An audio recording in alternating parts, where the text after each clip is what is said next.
Presidential Broadcast Service. Radyo Pilipinas. Radyo Publiko Ng bagong Pilipinas para sa bagong Pilipino. Naghahatid ng mahahalagang balita at impormasyon na guugnay ng pamahalaan sa sambayanan. Tulay sa himpapawid ng serbisyo publiko. Radyo Pilipinas. Radyo Publiko.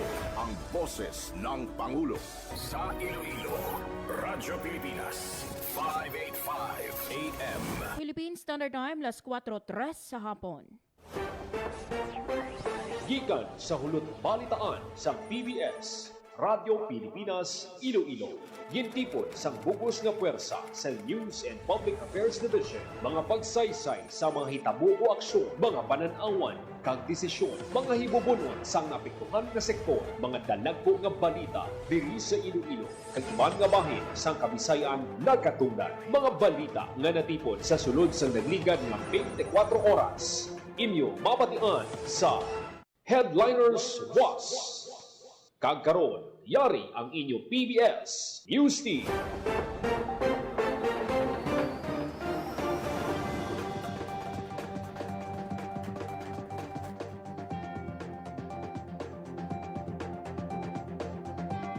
Mayong hapon Pilipinas, mayong hapon Western Visayas. Ini ang Headliners Boss, adlaw kita subong sang Biyernes, Abril 17 tuig 2026.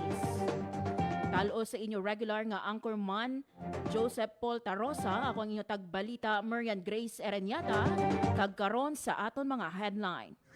Headline. Pagdakop kay fugitive Saldico, ginakabig nga good news sang Malacanang. Headline.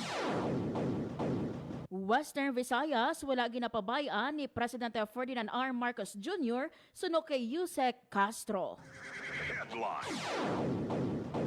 Mas masangkad nga distribusyon sa fuel subsidy sa transport sector sa Western Visayas, lauman pa.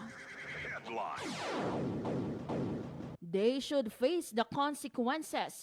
Yusek Castro sa mga nagapalaptas ang fake news na tuhoy kay Presidente Ferdinand R. Marcos Jr. kag sang gobyerno. Headline. Gimaras gintayog sang magnitude 3 nga linog sining nga Abril 17. Headline.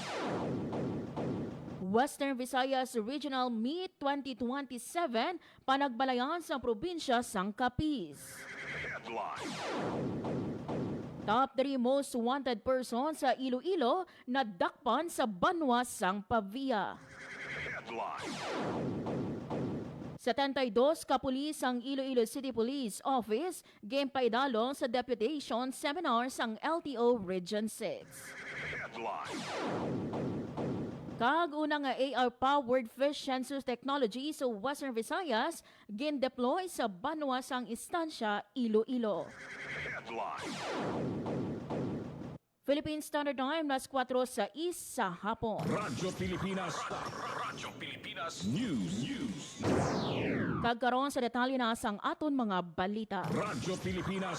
Radyo Pilipinas News. Pagdakop kay Anay Congressman Saldico, ginakabing nga good news sang Malacanang. Yari ang report. Radyo Pilipinas. Radyo Pilipinas Report.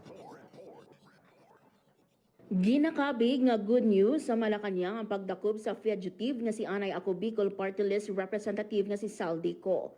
Sa giniwat nga press briefing ni Presidential Communications Office o PCO Undersecretary kag Palace Press Officer nga si Attorney Claire Castro sa Iloilo City sa Biyernes Abril 17, gimpahayag niya nga bangon sa kanselado na ang passport ni Ko kag ginakabig ini nga fugitive nga mapauli sa Pilipinas, isa ini ka maayo nga balita. Dugang pa ni Yusek Castro nga nakahanda si Presidente Ferdinand R. Marcos Jr. sa mga ibuyagyag ni Ko, ilabi na nga ang presidente mismo ang nagpanguna sang investigasyon may kaangtanan sa anomalya sa flood control projects kag korupsyon. Gindakop si Ko sa Prague, Czech Republic matapos ginapasuni nga iligal nga nagtabok sa border kag sa subong, yara na siya sa kustodiya sang Czech authorities. Madumduman nga Nobyembre sang tinalikdan nga tuig sa nag-issue ang Sandigan Bayan sang warrant of arrest batok kay Ko para sa graft and malversation sa ginapasuni Anumulus Road Dike Project sa Oriental Mindoro. Siya po ang naunang nagbalita, nag-post ng update patungkol po dyan.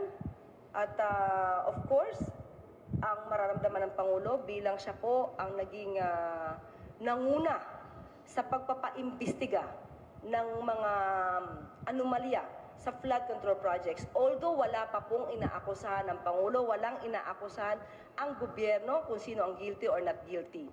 Pero kung kayo ay nababanggit na maaari may kinalaman, nararapat lamang po na imbestigahan. So ngayon po na may kaso, dahil ang pagkakaiba naman po kay Saldico, meron na po siyang kaso at ang kanyang passport po ay canceled. So lumalabas na siya ay fugitive. So ang isang fugitive dapat lamang pong mahuli at sa pangunguna ng Pangulo, na nalaman niya na isang fugitive ay maaari nang maibalik sa Pilipinas. Maganda pong balita yan. Nabatian ang kabayan sa pahayag ni Yusek Castro. Para sa Bagong Pilipinas, Maran Grace Arañata, Radyo Pilipinas, Radyo Para sa Bagong Pilipinas, Maran Grace Arañata, Radyo Pilipinas. Gimpahayag ni Presidential Communication Office Undersecretary Attorney Claire Castro nga wala ginapabayan ni Presidente Ferdinand R. Marcos Jr. ang Western Visayas. Gintumod ni Yusek Castro nga ang mga dalaguan nga proyekto sa rehiyon nga ginumpisahan na kag ang iban ginapadayon pa ang pag-ubra. Ang pila sa mga dalagko nga proyekto amo ang Halaor River Multipurpose 2 nga ginalauman matapos sa sulod nga tuig kag madamo pa nga iban. Radyo Pilipinas. Radyo Pilipinas News. Mas masangkad nga distribusyon sa fuel subsidy sa transport sector sa Western Visayas lauman pa. Ang detalye sa balita sa report ni Janal Baclay. Radyo Pilipinas. Radyo Pilipinas. Report. Lauman pa ang mas masangkad nga pagpanagtag sang fuel subsidy sa Western Visayas sa masunod nga sinimana kabahin sang tika nga gud makabulig sa mga drivers sa ila ginapangatuba nga krisis sa gatong. Ginanunsyo ni Yusek Attorney Claire Castro sa ginhiwat nga press briefing sa syudad sa Iloilo nga ginpatigayon sa DepDev 6 Regional Office yara sa 3,000 ka mga drivers na natalana nga magbaton sang subsidy nga ginpreparar sang DOTR. Magluwas sa ayuda nga nasugura na panagtag sang DSWD may gapanagtag pagid nga 132 liters nga krudo per month para sa mga drivers dugang mansini. Ginpahayag pa niya nga pinaka-prioridad karon sang gobyerno ang pagpasiguro sang bastante nga supply sang gatong apang hindi malipod nga apektado ini sang ginamo sa Middle East. Para sa Bagong Pilipinas, Janal Baclay, Radyo Pilipinas, Radyo Publiko. Lauman pa ang mas masangkad nga pagpanagtag sang fuel subsidy. They should face the consequences. Yusek Castro sa mga nagapalapta sang fake news natuhoy kay Presidente Marcos Jr. kag sa gobyerno. Yari ang report. Radyo Pilipinas. Radyo Pilipinas. Report. They should face the consequences. Ini ang mensahe ni Presidential Communications Office Undersecretary kag Palace Press Officer Attorney Claire Castro sa mga nagapalaptas ng fake news sa tuwing sa ikayong lawas ni Presidente Ferdinand R. Marcos Jr. o kung natuhoy sa gobyerno. Pahayag ni Yusek Castro nga ang mga fake news peddlers nakahibaluman nga ang inila ginabuhat sala kag nagapangguba lang kag pananglit nga may kaso nga iga-file sa ila, dapat atubangon nila ang konsekwensya. Pahayag ni Yusek Castro nga ang mga nagapalaptas ng fake news saramangin liable sa damages, cyber libel o kung maisyuhan sang warrant of arrest kung mapasakaan sang kaso. Ginklaro pa ni Yusek Castro nga wala ginapamatukan sang gobyerno ang isa ka tawo sang iya kinamataraw nga maghambal apang ang ginapunggan amo ang pagpalaptas sang indi matuod o kung malain nga mga impormasyon. Una-una, kung gumagamit naman po tayo ng ating kaisipan, ang mga fake news spreaders hindi na dapat tutuwin na warningan, alam naman nilang mali ang kanilang ginagawa. So, warning, hindi po ito ang nararapat na salita para sa kanila. Hindi na kailangan silang warningan. Alam nilang ginagawa nila, alam nilang mali ang ginagawa nila, alam nilang naninira lamang sila. So, kung ano man ang kanilang ginagawa, they should face the consequences. Nabatian ang kabayan sa pahayag ni Yusek Castro. Para sa Bagong Pilipinas, Maran Grace Arañata, Radyo Pilipinas, Radyo Publiko. Radyo Pilipinas. Radyo Pilipinas News. Sa ibang pagid nga balita, gintayog sang magnitude 3 nga linog ang Gimaras alas 8:40 kaina sang aga sunod sa DOST Fivox. Sa buletin nga gimpagwas ang ahensya ang sentro sang linog yara sa San Lorenzo kag may kadalumon nga 14 kilometers. Radyo Pilipinas. Radyo Pilipinas News. Western Visayas Regional Athletic Association Meet 2027 panagbalayan sang probinsya sang Capiz. Yari ang report. Radyo Pilipinas. Radyo Pilipinas Report. Baylayan sa probinsya sang Capiz ang Western Visayas Regional Athletic Association o Convivra Ami 2027. Nagiwas sang formal kag symbolic nga turnover sang Wivra banner ang Department of Education Region 6 sa probinsya sang Capiz. Ginpangunahan ni DepEd 6 Regional Director Cristito Eco ang pag-turnover sang Wivra banner nga halin sa Schools Division Office of Pasay City nga amo ang host sang 2026 Wivra Meet. Gimbato naman ni Provincial Administrator Attorney Arthur John Binyas ang banner nga nagrepresenta sang Provincial Government of Capiz. Nagpaayag naman sang iyang pagpasalamat si RD Eco sa SDO Pasay City sa madinalag-on nga host ang 2026 Regional Meet kag nagpabutyag man sang kasadya sa SDO Capiz sa pagbaton sang responsibilidad nga mangin host sa masunod nga tuig. Yara sa kahiwatan ang mga Schools Division Superintendents, Assistant Schools Division Superintendents, DepEd Regional Office Functional Division Chiefs kag Unit Heads. Para sa Bagong Pilipinas, Maren Grace Aranyata, Radyo Pilipinas, Radyo Publiko. Radyo Pilipinas. Radyo Pilipinas News. Arestado sa kapulisan ang top 3 most wanted person sa probinsya sang Iloilo sa Barangay Ungka 2, Pavia, Iloilo. Ang suspect yung kilala nga si alias John, 28 anyos, kag residente sang Pavia, Iloilo. Kaso nga statutory rape under Article 266-A1 in relation to Article 266-B of the Revised Penal Code as amended by Republic Act No. 8353 and further amended sang Republic Act 11648 ang ginapangatubang sang suspect. Gintingog nga pwersas sa Pavia Municipal Police Station Tracker Team, Anti-Kidnapping Group, Visayas Field Unit, Iloilo Special Operations, kag Iloilo Police Provincial Office Provincial Intelligence Team ang nagpatigayon sang operasyon. Radyo Pilipinas. Radyo Pilipinas News. Arestado ang isa ka drug surrendery sa ginpatigayon nga buy-bus operation sa Barangay Takas, Pontevedra, Capiz. Ang suspect yung kilala nga si alias Alfie, 55 anyos, kag pumuluyo sa Pontevedra, Capiz. Nakumpiska sa suspect ang 52 grams sang shabu nga balor 352,000 ka pesos kag pusil. Ang operasyon gipatigayon sa Pontevedra Municipal Police Station, Capiz Police Provincial Drug Enforcement Unit, kag Regional Intelligence Unit 6, Provincial Intelligence Team, Capiz. Kaso nga paglapas sa Section 5 o kon illegal sale of dangerous drugs kag Section 11 illegal possession of dangerous drugs sang Republic Act 9165 o kon Comprehensive Dangerous Drugs Act of 2002 kag Republic Act No. 10591 o kon Comprehensive Firearms and Ammunition Regulation Act ang iya nga pag-aatubangon. Radyo Pilipinas. Radyo Pilipinas News. 72 ka pulis ang Iloilo City Police Office gimpaydalon sa deputation seminar sang LTO Region 6. Nagabalik para sa detalye sang balita si Janelle Baclay. Radyo Pilipinas. Radyo Pilipinas Report.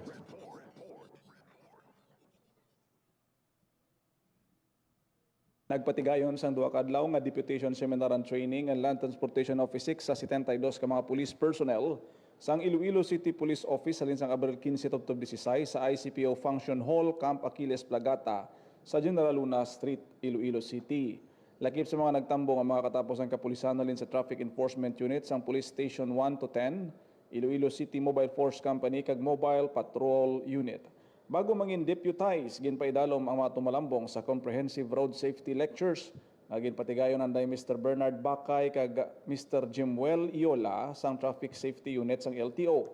Pagi sa interagency partnership ginpahayag ni LTO 6 Director Attorney Gaudioso Iduspanda II, mapasangkad ang pagpatuman sa mga transport laws sa pagbuylugan ng isang ahensya para mapasiguro ang kahilwayan sa pagbiyahe sa dalanon. Para sa Bagong Pilipinas, Janelle Baclay, Radyo Pilipinas, Radyo Publiko.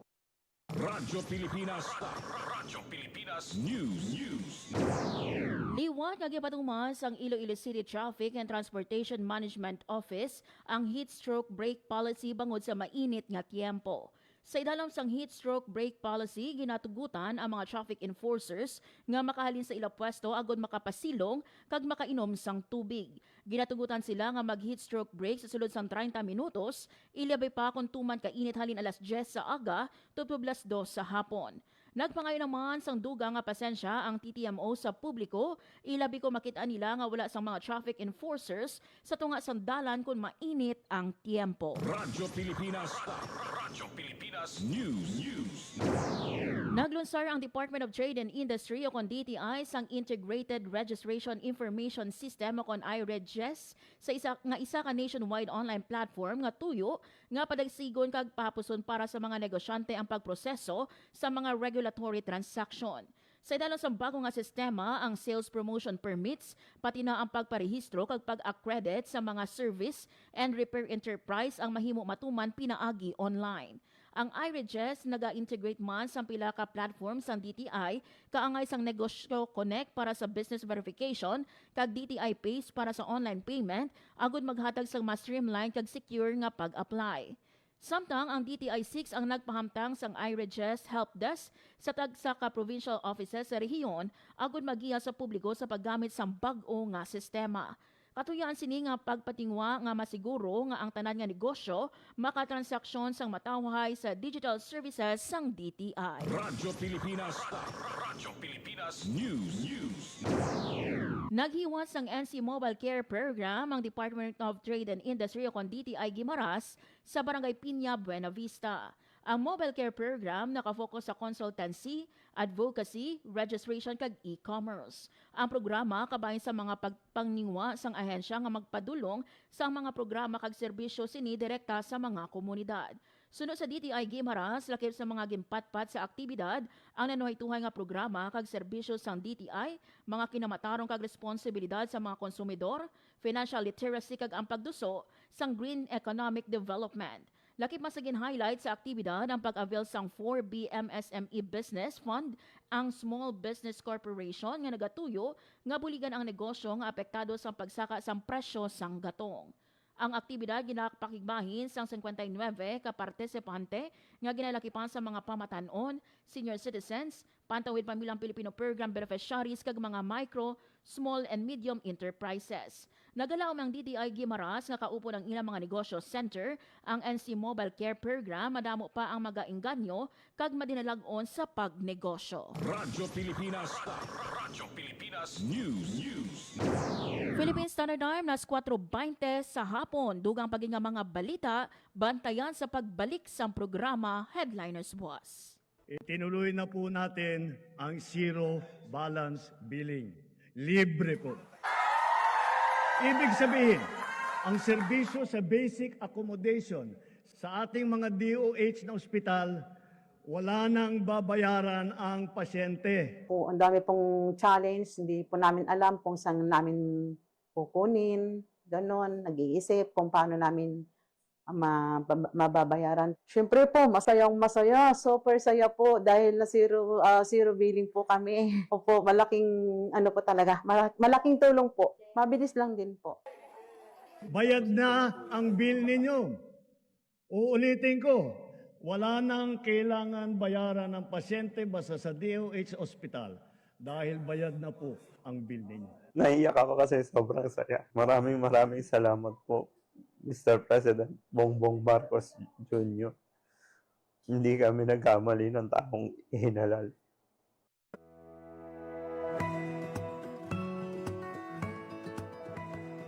Sa isang bagong Pilipinas, hindi dapat makamba ang pamilyang Pilipino sa mga bayarin sa ospital. Kaya naman sa Zero Billing Policy, libre ang inyong paggamot sa lahat ng mga Department of Health hospitals. Mapa-inpatient, outpatient, o emergency services. Isama na rin ang mga mamahaling gamot, lab tests, therapy, at marami pang iba. Libre ang inyong paggamot. Ang pangangalaga sa kalusugan ng mamamayan ay ang ating pangunahing tungkulin dahil ang serbisyong medikal ay karapatan at hindi dagdag pasanin.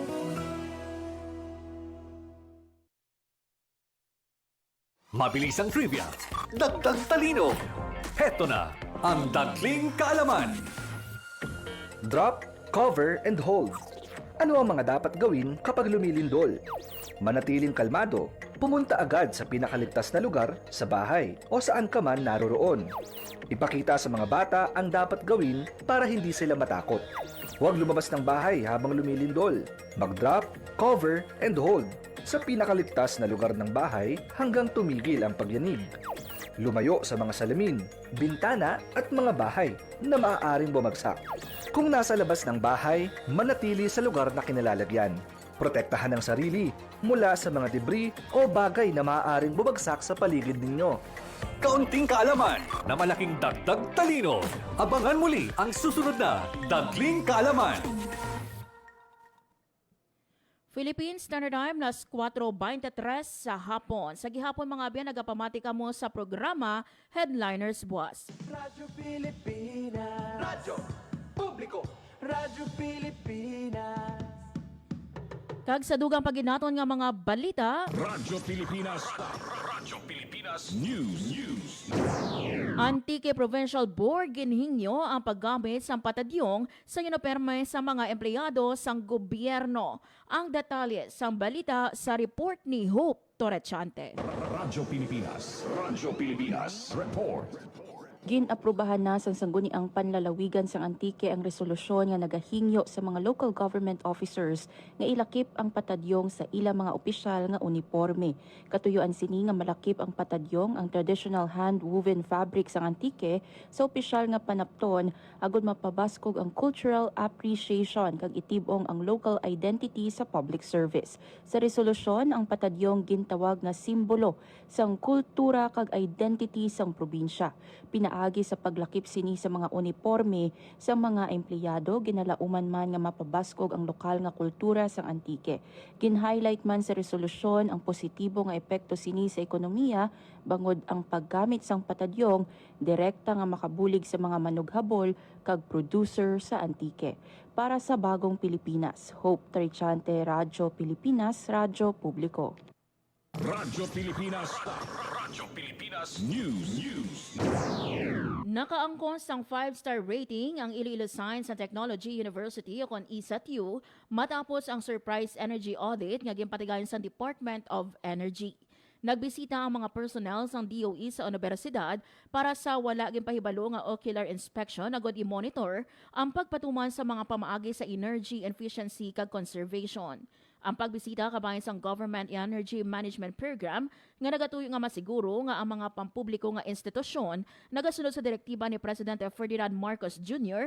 nga magkinot sang kuryente kagatong sa tunga sa nagapadayon nga global energy challenges. Ang resulta, nagpakita nga ang ISATU may yara sa mabaskog nga pagsunod kag matuod nga nagapaningwa sa sustainable energy practices. Nakabaton ang universidad sang 90% compliance rating nga equivalent sa 5-star rating. Ginpasiguro naman sang administrasyon sang universidad ang panayon nga pagpaayo sang ilang mga estratehiya sa pagtipig sang enerhiya kag fuel nga nagabulig ini lamang sa pagsunod sang ginapatuman nga gobyerno kundi pati man sa environmental sustainability and operational efficiency. Radyo Pilipinas. Radyo Pilipinas News. Una nga AI-powered fish census technology sa Western Visayas gin-deploy sa Banwa sang estansya. Nagabalik para sa detalye sa balita si Hope Torrechante. Radyo Pilipinas. Radyo Pilipinas Report. Hindi na kinahanglan nga magsalom sang madugay ang mga divers kag eksperto agud maisip ang populasyon sang isda sa idalom sang dagat bangod may ara na sang makabag-o nga teknolohiya nga ginagamitan sang artificial intelligence o kon AI nga sa subong nagabulig sa pagtuon sa kalalawran sang instansya Iloilo. Gintawag ang teknolohiya nga fish eye, isa ka underwater camera system nga sarang makakita kag makaisip sa populasyon sang isda sa ilang natural nga habitat o kon puloy-an. Sa bulig sang AI, may baluan sini ang nagkalain-lain nga species. Ginatakos ang kadakuon sang isda, ginabanta ang ila biomass, kag ginausisa ang kadamuon sang populasyon, tanan halin sa mga video nga nakuha sa idalom sang dagat. Sa pagpanguna sa Department of Science and Technology Western Visayas, gindala ang teknolohiya sa banmasang estansya sa idalom sang Community Empowerment through Science and Technology o CONSES program. Katuyuan sini nga himuon madasig, safe kag scientific ang pagdumala sang coastal resources. Wala lang ginpahapos ang fish eye ang trabaho sa mga otoridad kag eksperto. Ginbag uman sini ang pamaagi sa paghuman sang desisyon. Sa baylo nga magsalig sa limitado nga obserbasyon, may ara na sang konkreto nga balasihan ng lokal nga panguluhan sa pagpasad sa mga polisiya para sa pagpangisda kag pagpangapin sang kadagatan. Ang fish eye ginhuman sang University of the Philippines Diliman, pinaagi sa suporta sang Department of Science and Technology, Council for Industry, Energy and Development o kundi STP SHIRG para sa Bagong Pilipinas. Hope Trichante, Radyo Pilipinas, Radyo Publiko. Radyo Pilipinas. Radyo Pilipinas News. Kag sa katapusan nga balita, Radyo Pilipinas. Radyo Pilipinas News. nang ibabaw ang talento sang Ilonggo sa bago natapos nga Miss Universe Philippines National Costume Competition. Inspired sa naging madinalagon nga rehabilitasyon sang Iloilo River, ang naging national costume ni Sesta Shalom Espinosa nga nagarepresenta sang Iloilo City sa Miss Universe. Ang iya costume himo sang Ilonggo designer nga si Tata Blas Penuela. Samtang ginbida naman ni Nicklin Tigres Hutay ang nagarepresenta sa Iloilo Province ang national costume nga nagatanyag sang seafood nga diwal o kon angel wing clams nga himo naman sang Ilonggo designer nga si Al Manases Alcuran. Sulod sa top 6 best in national costume si Hutay. Hiwato ng coronation sa Miss Universe Philippines sa Mayo 2. Radyo Pilipinas. Radyo Pilipinas News. Philippines Standard Time, las 4:29 sa hapon.